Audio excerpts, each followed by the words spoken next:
Good morning. Bob Brown here, and welcome Good to morning. B Cube Sunday morning.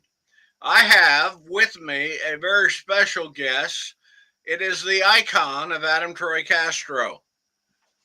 Now, Adam's camera is giving some fits this morning, so say good morning, Adam, so we can see you're still there. I'm still here. Hello, everybody. Hey, this is a good thing. Um, now, Can when you? I How about ask now? You can't see me now. when I ask Adam to come on this morning, um, hmm. Well, I'm looks here. like we've got a minute or two, Adam, because it may be that the world is messed up this morning. I um, am looking and seeing there's always uh, 15 or 20 people here at the very opening, and it says um, there's one. And it's, there we go. That's Gordon. Morning, Gordon Linzer. Good Uh, morning. so let's take a quick check. Hey, Adam, have you gone into your settings on your computer, the gearbox? Look, the settings on the site. Yeah. No, on the computer, your actual computer. Okay. 1 second. Now, I am not a computer gizmo guy, but I know if I push my Windows button, a gearbox shows up with a bunch of other icons that says settings. It's not giving it to me now. You found it? It's not giving it to me now. Oh, well, then let's just go have fun. Okay. I one of the reasons that you came to mind today is I walked out the other morning and had a cup of coffee, just turned on the television, and there out of nowhere showed up a movie that I had never seen, and a character that looked a lot like Burt Lancaster, and then I it shifted over and I realized this must be Judgment at Nuremberg. Yes. And so I tuned in right before, um, while Maximilian Schell is giving the um, taking the testimony from the Judy Garland, uh, who, Yeah. and she was Marlena. God, the star power of this movie just amazed me. But Marlena Dietrich had just gone off screen where she was the housekeeper who had been the testimony that Judy Garland character had been seen sitting on the lap of an old man. Yeah. Now, you probably are you familiar with that scene? I'm familiar with that scene, and I've seen the movie more times than I can count. Well, then Um, instead of me rambling through it, set us up with that. okay. Judgment at Nuremberg is a deadly serious film by Stanley Kramer, who at the time was known for was known for comedies and actually prefer. I think it was preferred comedies. I may be wrong. I may have it the opposite way around. But I largely know him for Judgment at Nuremberg, which is a drama of a judge, Spencer Tracy, going to the titular German city to be a key judge on the group trial of Nazi judges. Nazi judges would declare people guilty or whatever to make sure that they were sent to concentration camps, even if they knew otherwise. Um, and Burt Lancaster is a quite distinguished judge who basically sold his soul to this committee and became part of it. It is one of the great, powerful movies of all time, with two of the best monologues of all time. Um, one by Burt Lancaster and one by Spencer Tracy. And they're both dizzyingly powerful monologues about the morality or and or basically the morality stakes that people would take in the Nazi era. It is an incredibly powerful movie, one of the more powerful ever, and I am constantly, with regard to this movie, being tortured by the idea, by the condemnation it gets from so many people for being serious.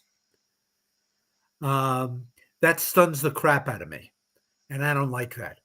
I consider it one of the greatest movies ever made. Not within the top 20, but certainly within the top 50. Well, considering how many movies have been made, that's quite. I just it floored me, and I spent the Mm-hmm. next hour come in here to my computer just to understand the context of it. I mean, I Mm-hmm. I went to school in Texas. The Nazis weren't necessarily the villains. I don't know what that means. Oh, what it means is that Nazis were evil, yeah, yeah, yeah, but they did not see, they were not the attitudes that led to it. Oh yeah, well that's the attitude is what's prominent today, and I'm daily sickened, but by the news coming out of Washington. And I don't care who hears me say that, you know, Well, but I certainly would have been declared guilty by those three judges for being crazy. oh, it, uh, so many of my friends, all it would take would be screenshots of their Facebook profiles, and they would be convicted and they would be facing the camps. Hmm. Absolutely, absolutely. And anyway, so that's one of the greatest movies ever made, in large part because it is about. It turns out ultimately to be about the political um, compromises that even a Nuremberg judge is pressured into making, and to let the Nazis free because they're temporarily useful, and it's politically useful to let them free. That's the premise of the movie. And if I may put this in context, when I talk about the best movies ever made, these are my top three, um, maybe up to five in order. Um, Seven Samurai, Lawrence of Arabia, and Casablanca. Those are high bars. That is, I Lawrence of Arabia. Now there is an interesting element to that one because there I was a kid and I saw the movie, and then I went and read the book, and oh my God, the eye opening elements of that were over my head almost. But those, as Andrew Lucas says, those are some brilliant. I mean, those are some incredible choices, brilliant choices. The Now, I this will be just a question for the audience. How many of you knew that William Shatner was in that movie?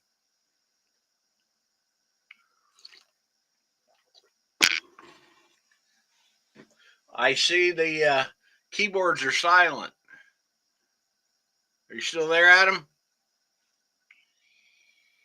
Adam? Oh, this could be a long day if I've just lost Adam. He's still here, but he's.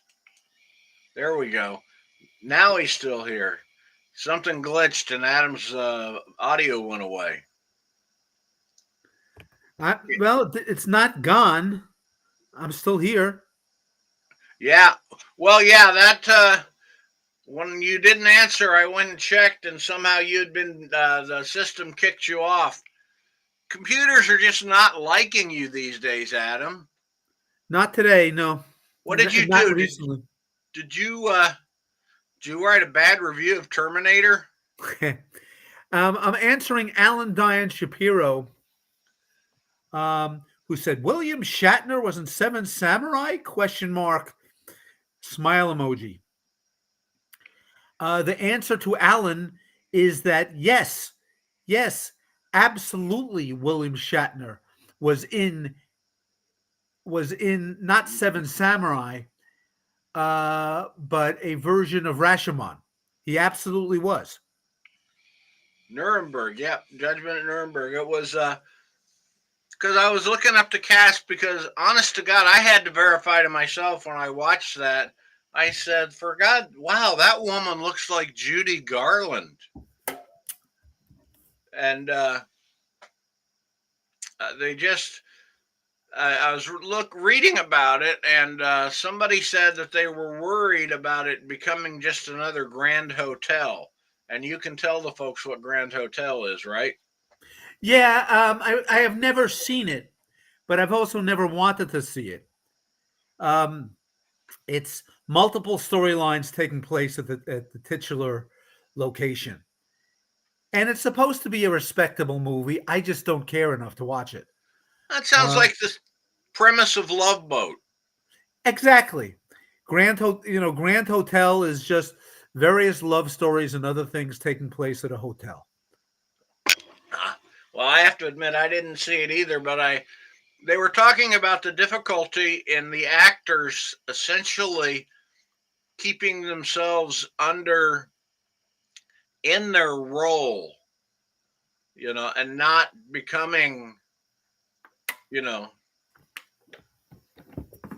and I all I know is it was like every time the camera shift to a new character, you knew that it was something good being said. I mean, it was just brilliant. Yeah. Now, you mentioned a monologue concept. Yes. From your perspective, what were some of the great monologues in movies? Oh, absolutely. Um, Henry Fonda's best two films, um, gave him one of the two greatest monologues in movie history. One of them was Grapes of Wrath, Oh my God, yes. which is actually a John Steinbeck monologue. It just was transplanted directly from the book to the movie. Uh, that's the one where he says, "Whenever there's a cop beating up a guy, I'll be there." And just a whole list of involvement with the causes of his day. Um, just a beautiful, beautiful monologue, spoken to Jane Darwell, who played his mother, who also had a killer monologue, like maybe one scene later, um, about the difference between men and women in crisis situations. Um, that was a fantastic one. And the other one, by God, one of the 10 best movie monologues of all time was I'm having trouble with um, the Oxbow incident, where at the end he reads the letter from the man who the lynch mob killed. Um, he just because he just reads the letter and it's clear from the letter that the man was innocent. Um, and it's one of the greatest moments, one of the first great moment that Henry Fonda got. And it's a wonderful movie, and it ends even with a single line. He goes out to his horse, and his friend says, "Where are you going?" And he says of the man's wife, of the lynching victim's wife, he said the farm needed his help, didn't she? She said the children were missing him, didn't she? And it's clear what happens. He goes and spends the rest of his life making it up to her. Now, I'm not sure whether he becomes her lover, her husband. I don't know, but he does take over the plow, and it's a great, great monologue. That is, speaking of monologues, uh, Kevin Costner, Yes. he, his movies, I noticed, I mean, the ones he wrote, um, or direct produced, I'm not sure the right answer, like Robin Hood, he tends to try and put grand monologues in them. Hmm. And I always thought they fell a little flat. And then I watched the movie. Oh my God, he did it with Field of Dreams. the which one? Field of Dreams. No, Robert Duvall. He did it with Robert Duvall. yeah, I did it with Robert Duvall. Yes. So that would be. Jesus, I can't remember the title now either, and I love the movie so goddamn much. Um, he, I remember an interview that came out with Kevin Costner at about that time, and he said at that time, there's one great monologue in this movie. There are a couple of great monologues in the movie, but the best one, he says, I gave to Robert Duvall. And he says it's going to be in Robert Duvall's highlight reel whenever he passes. Um, and it's the one in the saloon where he tells the bad guy, "I'm coming after you."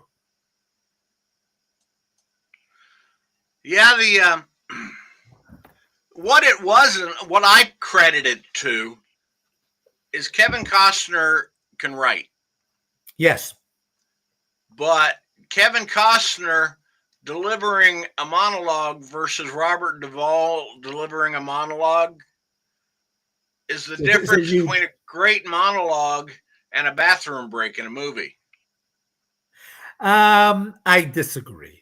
Costner was great in that movie, and Costner has been great in any number of movies.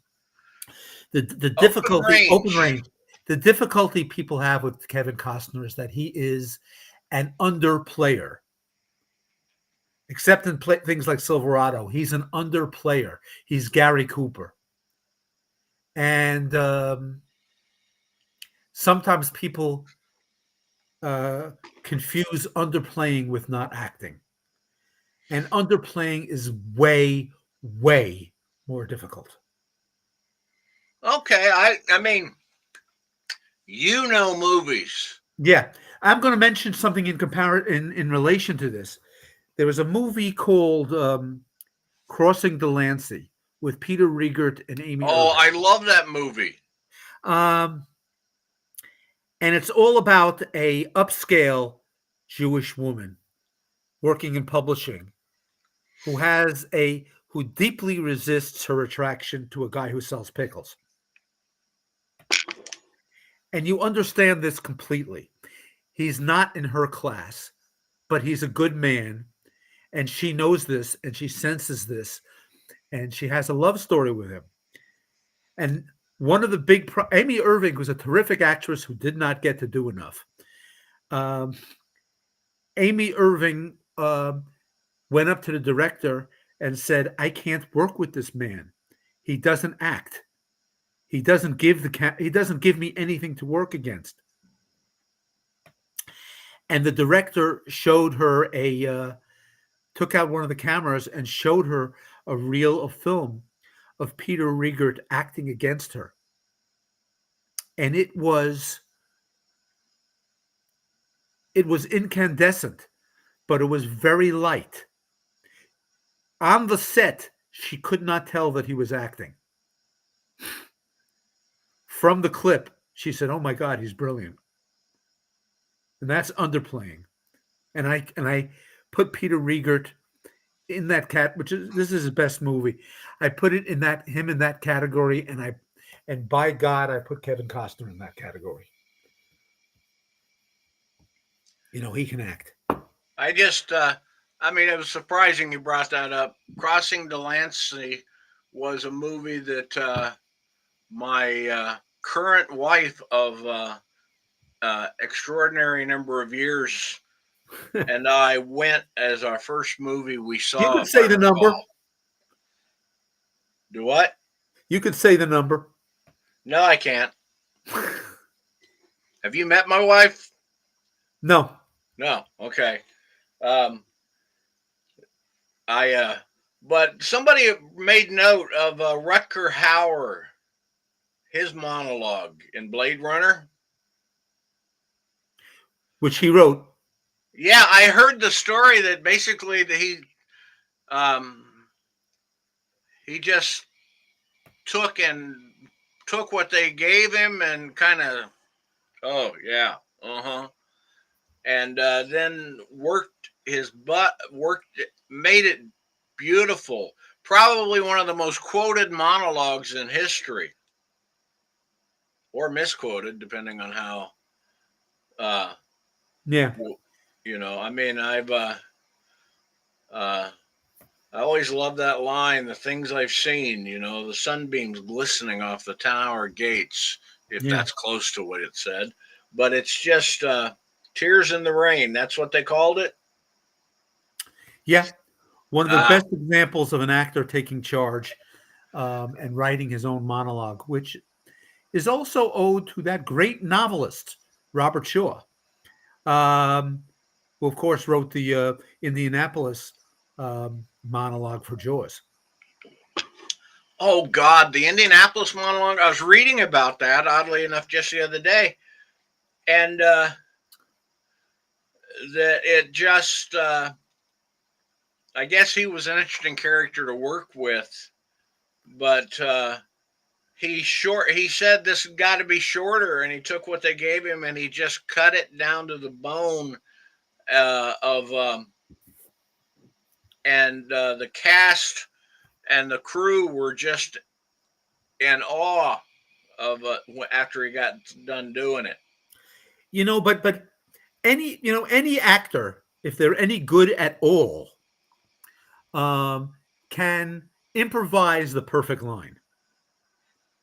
You know, I mean, look, not everyone. A lot of classical actors can't do it. Laurence Olivier, one of the greatest actors ever, could not improvise to save his life, and Dustin Hoffman used that to torture him.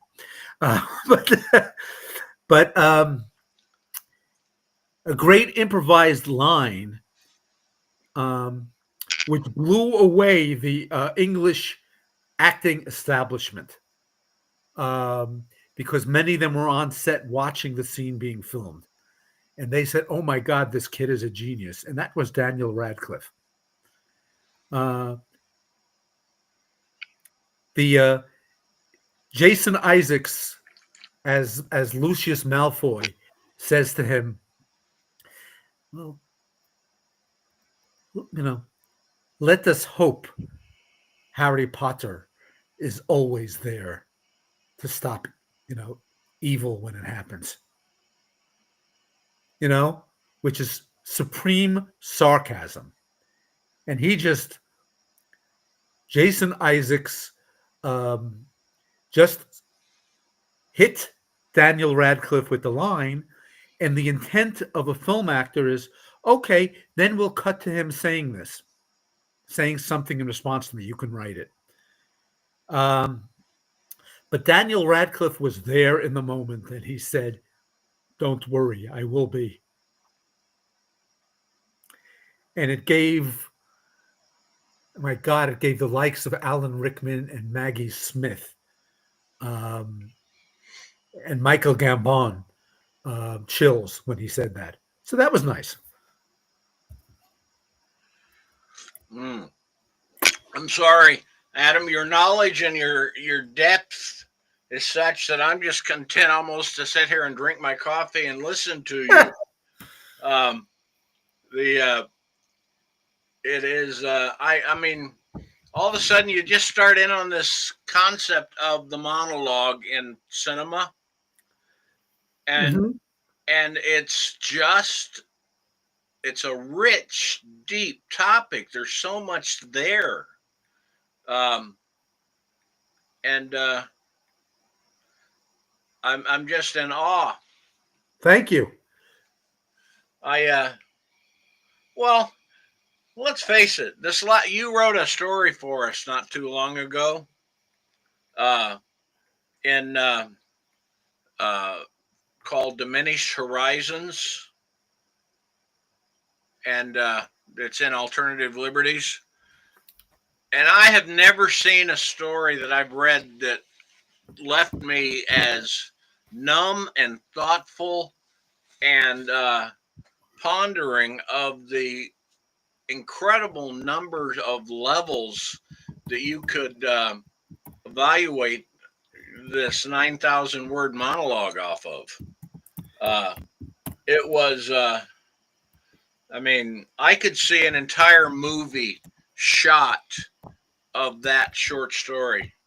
And it just, it's brilliant. And so, I think it would be a difficult movie to make because it's a single character. That's always difficult. well, it almost begs to be shot in black and white. But it was a, I'm just going to say, I defer to you as the movie guy that says it would be hard to do, and just say that if they do it, I would want to see it. Thank you. Thank you very much. The so now we got folks have shown up despite the fact that I guess there was some glitch on Facebook, um, since it wasn't a book that they could steal to train their AI. My notice didn't quite make it out there, but who was the villain that played opposite in Robin Hood? Alan Rickman. Alan Played Rickman. Now there is a the guy sheriff. who would go ahead. Played the sheriff of Nottingham. I shall. What do you have to say about the brilliant roles of Alan Rickman? Alan Rickman. Alan Rickman made great movies until his very last one, which was about military drone warfare. Um, and I and people he successfully resisted typecasting as a villain. Is all I'll say. He was great.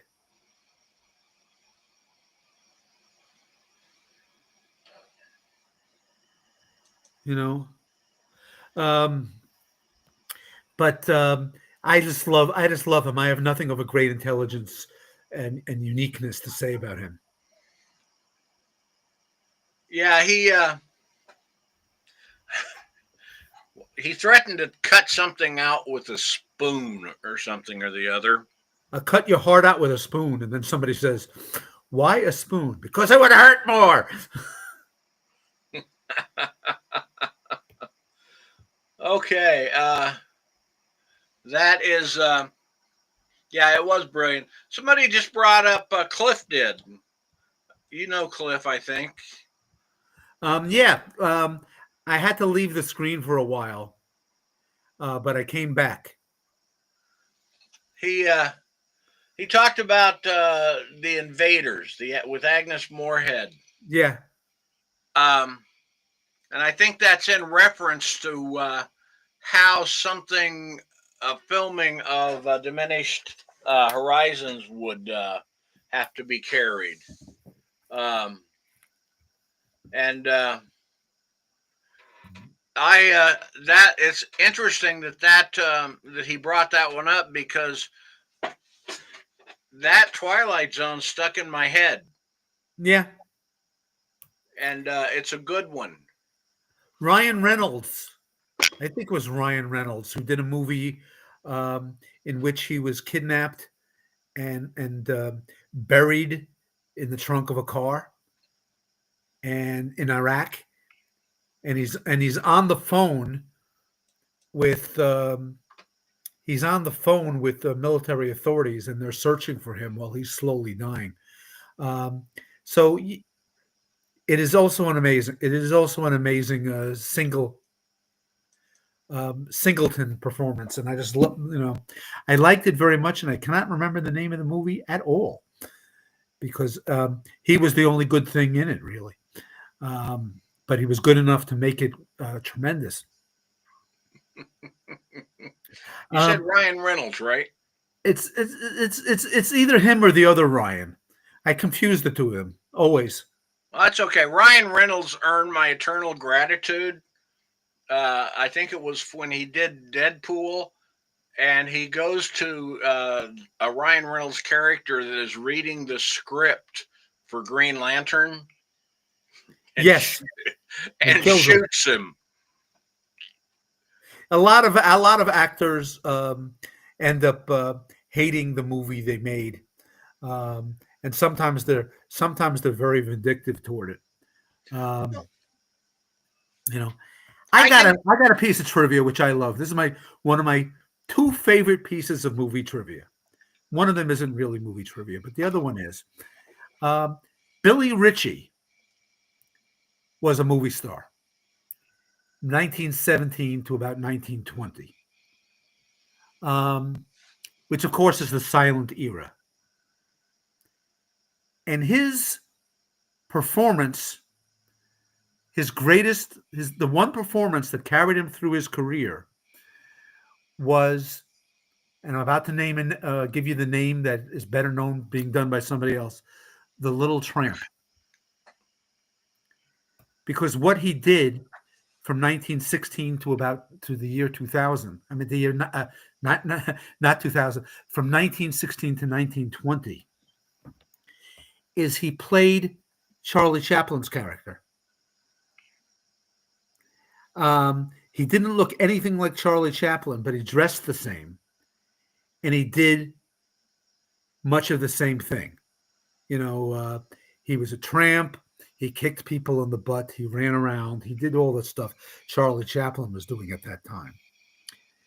And it's impossible to say who invented the little tramp, Billy Ritchie, Charlie Chaplin, or somewhere else, because all of a sudden, once it was established, a dozen people were doing that character. So Billy Ritchie was doing that character and claiming that Charlie Chaplin stole it from him, which doesn't matter to me because you could steal something from someone and do it much better, which Charlie Chaplin, at the very least, did. Um, but Billy Ritchie is interesting because he worked for a director called Lerman. I forget his first name, Lerman. And Lerman's deal was that what he did is he would put his actors in danger, in physical danger, and see what happened. This is quite different from what, let's say, Buster Keaton did, which is rehearse a stunt or rehearse a bit so that he knew roughly what he was doing. Lerman was more like the kind of guy who would put all his actors in a small room and then let four lions in to see what happened, which is pretty disgusting. You agree with me, right? Um, and then one day in like 1920, he told Billy Ritchie to get on stage, to get on the set and fight an ostrich.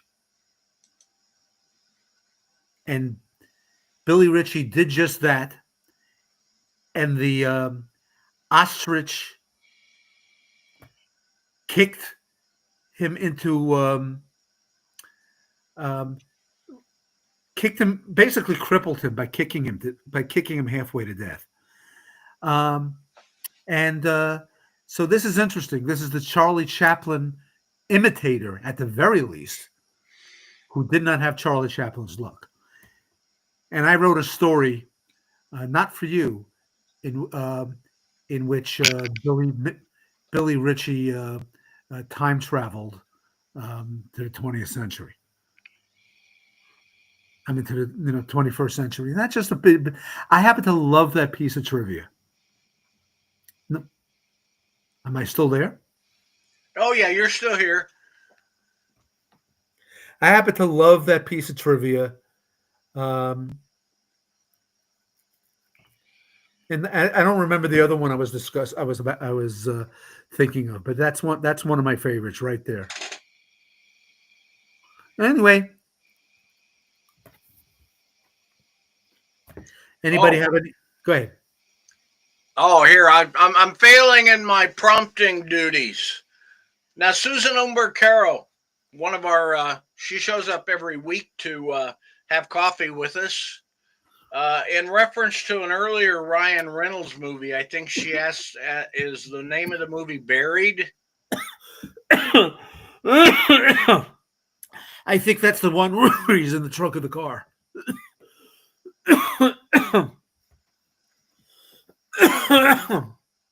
If you die on me, I'm going to be the most hated man in America. Diet ginger beer went down the wrong pipe. But so the as long as I'm delving into your personal appreciations and depths of understanding and knowledge of movies, there's also the one-liner, the throwaway line, I guess. I don't know what the best word for it is. That I would go back to the cut out your heart with a spoon line. Yes. What are some other great examples of that have survived the test of time and possibly even survived the context of the movie they first appeared in? Norman, you old poop. Say that again. Norman, you old poop. That's from On Golden Pond. The Farmers Won. That's from Seven Samurai.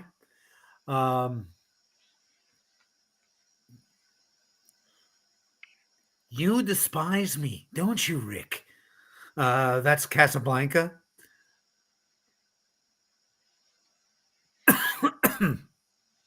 Interesting. Yeah, I mean, I know it's not a movie, but the that Jane, you ignorant slut line from Saturday Night Live.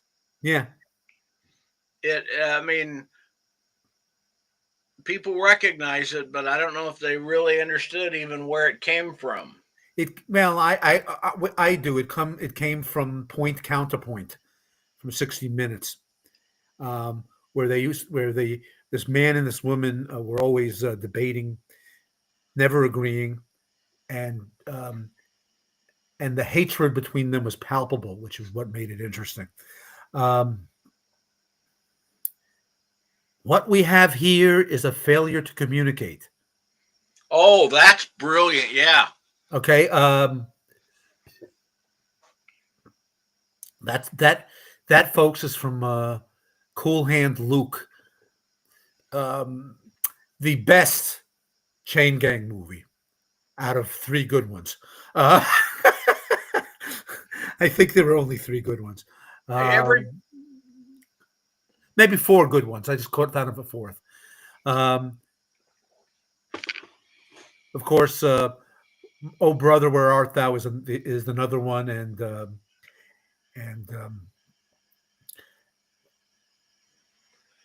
we're not in Kansas anymore. We're not in Kansas anymore. I'll turn your head. Wyatt Earp with his gun in Ike Clanton's face. I will turn your head into a canoe. Oh yeah, who was it? She was holding a gun to his head, or He was holding uh, Kurt Russell as Wyatt Earp was oh, holding his gun to Ike Clanton's head. Oh, and by it, the way, I want and one of the great things about Tombstone is they did not have to change anything. Um, there are a couple of narrative shortcuts in the whole movie, but almost everything in the movie is either true or adapted from truth. You yeah, know, I found including the gunfight. Well, the gunfight at the OK Corral, which is not really it's the most accurate version ever on film of the gunfight on the OK Corral, and also his gunfight, his showdown with Curly Brocious, where he just walks across a pond and starts shooting. Wyatt Earp did that crap. Wyatt Earp was not a nice man. No, he was not. He was a horse thief, amongst other things. Like so many lawmen of his time, it is just a trick of when the attention was focused as to whether he was a hero or a villain. I think I fall on the hero side. I just do. I just do. But no, he was not clean. Um, but I got a good Wyatt Earp story that I'll tell you. Speak up. In Dodge City, where he was marshal for a while, Yeah. um, you got there was one whorehouse, sporting house, which was the most popular whorehouse in town, that ordered a piano and then didn't pay for it. They ordered the piano all the way from New Jersey, and the guy from New Jersey was suing them.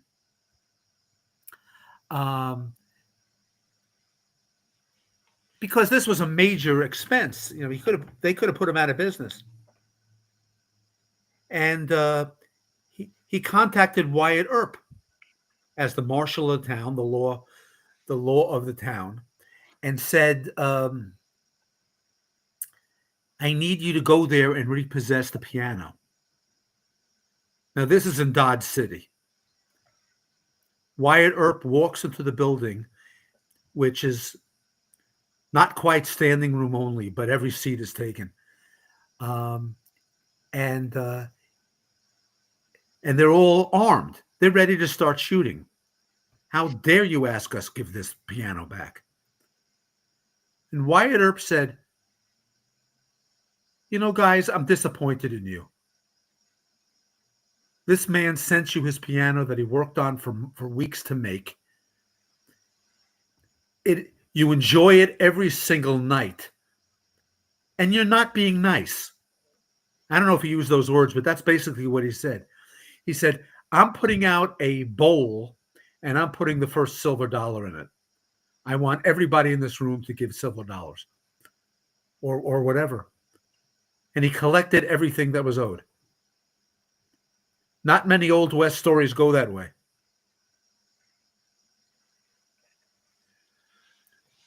Yeah. Did they raise enough money?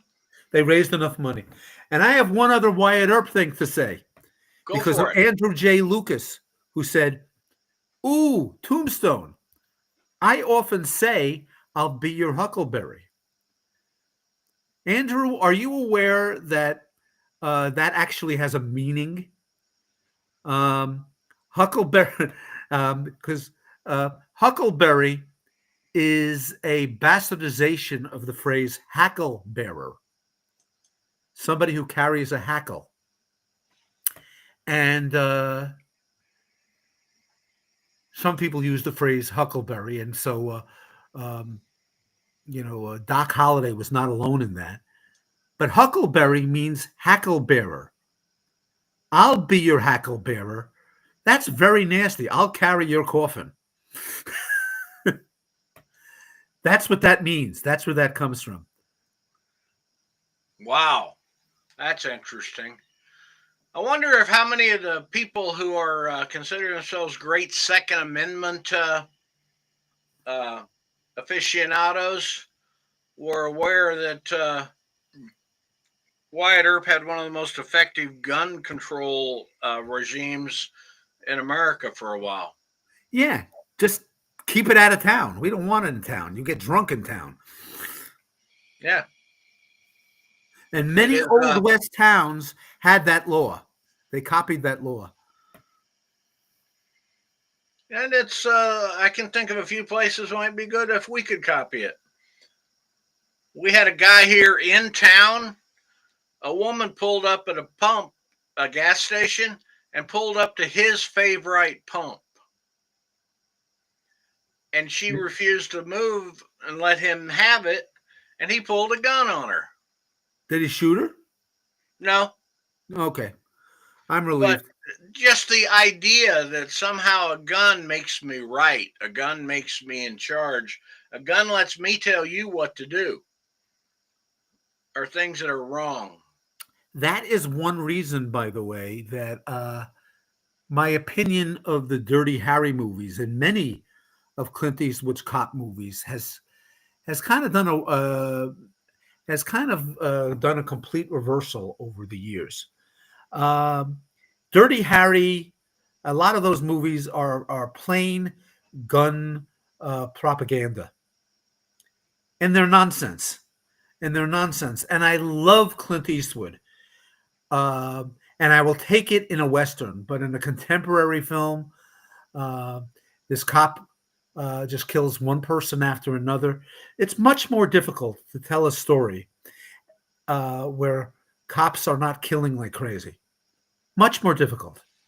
Yeah, I I looked at I mean, and you our television in this country is virtually these days. I mean, how many FBI, CSI, cop shows do we have that just dominate the glorification of the police that always get the best lines, and it's okay for the police to step out of line if the villain is heinous.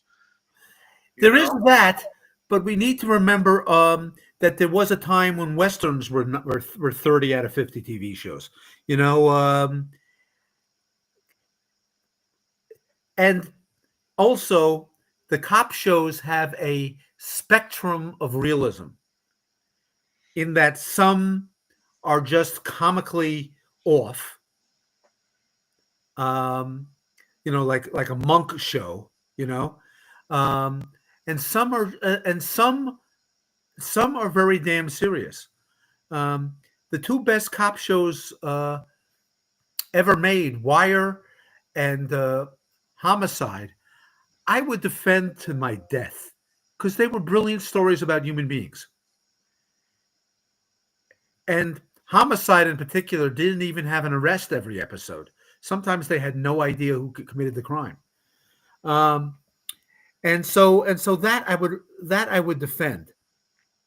I would also defend very much um,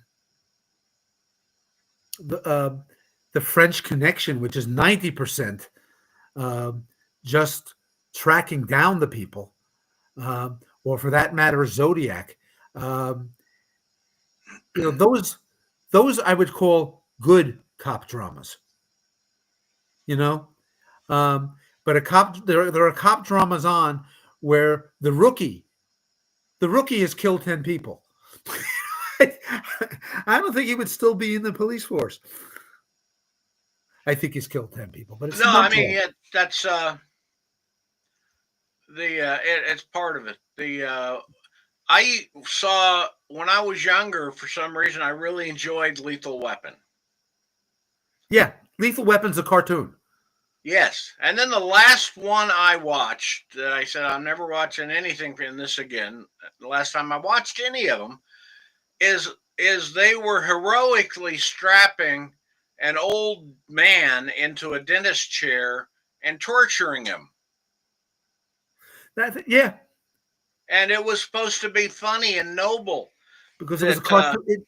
Because it was a cartoon. But then again, Mel Gibson is not going to be the guy to object to that. Mel Gibson. We could uh, we could go on. I mean, I still love the fact that now he's Trump's delegate to Hollywood to help clean up the liberal elite that run the town. Is that what he's done, if I recall it They correctly? talked about that. I don't know if that's come to be, but if they think that if Mel Gibson, unless things get worse, if Mel Gibson thinks he can walk onto random movie sets and say no, take this black guy out of your movie because otherwise it's woke. If Mel Gibson thinks he can do that, he's gone thoroughly insane. Yeah, I I still, I mean, there's some of his early work I really loved. I liked uh, the, but in the political context that you find yourself living in today, I don't find, for example, the Patriot. Yeah, that's a piece of shit. The person that they based it on, one of the things that he used to be very that the reason Marion the Swamp Fox Yeah. was he used to hunt Indians for sport in the swamps. And then all of a sudden he's an American hero because he's on the right side. That could be said of a lot of heroes, but yeah, that was a wrong. Better tell a made up story. Tell a made up story. If you're going to make shit up, tell a made up story. If you're going to, well, you can make some shit up, but if you're going to make it up to the point where the truth is obliterated, make up a character. Now, incidentally, I defend Mel Gibson to an extreme extent because of people who say, I would never watch one of his movies. I would never watch one of his movies. And then you mention one from 30 years ago, which is a classic. I would never. He got paid minimum wage. Which one was this? Can we? Not minimum wage, but certainly poverty row wages. Mad Max. Oh, Mad Max. Or the Road Warrior. Hey, I didn't like Mad Max as much as I liked the sequel. Yeah, so, Susan Omberg-Caro just said, I really like Gallipoli, but I don't think it's Mel Gibson who makes the movie. No, that's a director's movie, but he's very good in it. He's very, very good Gallipoli in made it. me cry. Yeah, Gallipoli is a terrifying story. Based on history that I did not know when I first saw it. But it's, if you say Gallipoli is a good movie and the person you're talking to says, I would never watch that. That's a Mel Gibson movie. And you say, it's decades old and it was made so long ago he played the coward. Yeah, I have to think that probably the Mel Gibson of today would probably think that was a mistake he made that movie. A lot of great movies are made by people who don't mind being the coward in movies, who don't mind being the bad guy in movies, and those tend to be better because truth is always better than in that kind of drama. Truth is better than fiction. Now, this does not mean that I don't like stuff that's just silly. Has anybody here? Has anybody here? Please answer. Seen Novocaine?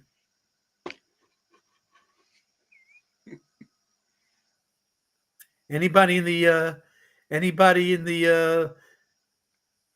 the chat who has seen Novocaine? Nobody's answering. Okay, yet. Novocaine is a very silly movie about a guy born without the ability to feel pain, who, when his girlfriend is kidnapped, steals a cop car and goes after her, on the theory that it's going to be less dangerous for him because any injury he gets, he won't feel. Um, it is a cartoon. It is an absolute cartoon. Um, and like many action cartoon movies, I happen to love it. But it's also plain bullshit. It's bullshit because this guy um, would be totally disabled by halfway through the movie. Maybe not feeling pain, but disabled. Um, and the movie sometimes confuses how badly you can hurt and how badly you can be injured. Okay, then now here's a question for you. Marathon Man. You brought that to mind with Novocaine. Do you have a thought on that movie? Yes, yes. Um, my big thought is that Frankenheimer, who directed the movie, um, really made some mistakes. What he wanted was the spy drama to be so opaque it was confusing, so that nobody in the movie ever really knows what's going on. And so there are scenes like him a basketball coming out of the darkness and landing where he is, and him running in fear. Uh, there's a lot of Marathon Man that makes no sense, but there's a lot that's fantastic. Um, and I happen to think it was probably Olivier's last great movie, which he would not be happy to hear me say because he was not happy on that movie. Um, Dustin Hoffman kind of tortured him on that movie. Yeah, as a Bear Woman asked, is that the one with the dentist torture scene? Yeah. Yes, yes. Um, I recommend to everybody that they read the novel by William Goldman, which is fantastic and I think much better. William Goldman, who wrote The Princess Bride, wrote a lot of great violent thrillers. Um, Princess Bride was very much not like the kind of thing he wrote, but a lot of great thrillers, and it's a great movie to see. Well, Adam, I hate to say this, but we are running out of time. You have just, your vibrating icon or pulsating icon has been brilliant to deal with. And we started, Mhm. Sorry about the sorry about the eh, video, folks. oh, come on. The beauty of it is, I mean, two bald men might have been more than they could bear. Possibly. Possibly. Let's see if there are any questions. But we started off on uh, the Judgment of Nuremberg. Yeah. Judgment in Nuremberg, yes. And it made me think, what will be in 10 years the American version of that? Let us assume, for the sake of sanity, that we come out the other end of this. Let us assume that the Republicans are um, are so horribly disgraced that they're never taken seriously at a party as a party again. Let us say that we find ourselves having the guts um, to uh, to go to court over the crimes that are committed.